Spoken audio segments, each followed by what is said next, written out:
Now, IAEA Chief Rafael Grossi just left Israel after meeting with top Israeli officials. The visit coming after new reports on Iran's growing uranium stockpiles and just ahead of meetings on whether to censor Iran for its behavior and lies, including cover-up operations and refusals to explain traces of uranium at undeclared sites. Here with more is Dr. Ori Goldberg from the Lauder School of Government Diplomacy and Strategy. Doctor, thank you very much for being with us. Now, what is the IAEA expected to actually do? Thank you for having me. It's unclear, and the issue in question has to do with sites that were discovered more than 20 years ago and traces of uranium and other relevant materials that were found there and not reported as part of the due process established with Iran.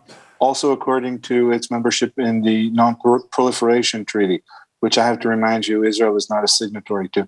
Right. These deliberations they're about technical matters. They're about issues that began a long time ago and that are not relevant to the JCPOA.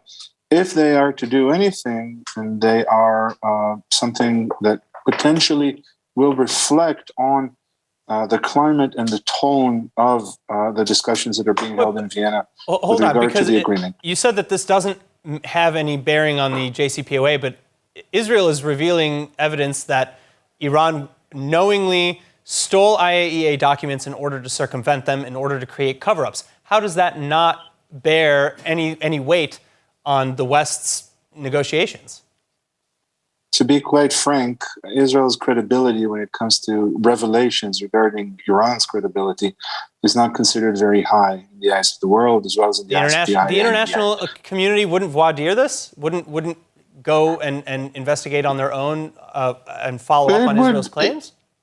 Israel has revealed dramatically numerous, potentially infinite number of revelations about the Iranian nuclear program. According to most intelligence estimates with which I'm familiar, according to most credible opinions of both intelligence organizations and governments around the world, these were not sufficient to sway the world support for the JCPOA. I don't think that's coincidental. Israeli revelations have to do with the state of the Iranian nuclear program before 2003. There's no doubt, nobody's disagreeing with the fact that Iran led a covert military effort to purchase and develop the knowledge and the materials required for a potential nuclear weapon. In 2003, Iran stood down. In 2015, Iran made a sound political decision to sign the JCPOA after about a decade of negotiations. None of that has changed so far. I don't think the world sees Iran as you presented it, as deceitful, as intentionally mendacious, as stalling the talks. In fact, the United States is stalling the talks. So while the Israeli data is of some worth, I have to say that the world is not eager to embrace Israel's version, and it is a version. It is not the undisputed truth.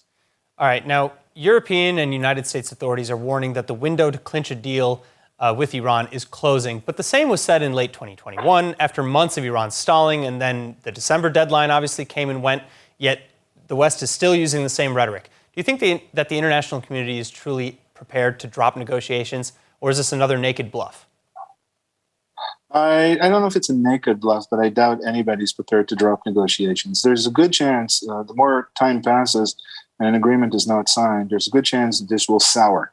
But as far as the basic position of both parties, if you can call the world and Iran parties to this evolving, emerging agreement, their basic position is that an agreement needs to be signed. Both sides want this agreement. Both sides need it. Both sides find it justified. Israel's insistence on going rogue and on trying to convince the world, the United States, the EU, with an ongoing barrage of information. According to my knowledge, this information is obsolete. It has nothing to do with current Iranian intentions or violations. And still, as I said, the basic position of the EU and the world and the United States is that such an agreement is beneficial, not just to Iran and to the signatory parties, but to the region and the stability of the world at large. But again, assuming that this is a bluff, what does that do to the credibility of the P5+1 powers if they continue to allow red lines and deadlines to come and go? remember that the side that violated the JCPOA initially and profoundly was the side of the EU and the world powers.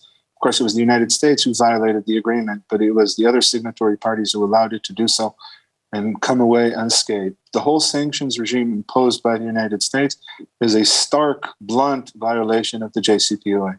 Therefore, negotiations are not being held with the goal in mind of pressing Iran into the acceptance of some norm or other. The U.S. violated the agreement, okay? And the fact that the agreement is not applied is a result of that direct U.S. violation. So negotiations are not between two equal parties when it comes to the validity conferred by the agreement. That's why I think the EU and the U.S. are showing this flexibility of which you speak. And to put it in other words, they're not showing flexibility. They're the ones in the wrong. And if they want to keep this agreement alive, the burden of proof lies on their shoulders, not on Iranian shoulders, according to the international law as I understand it.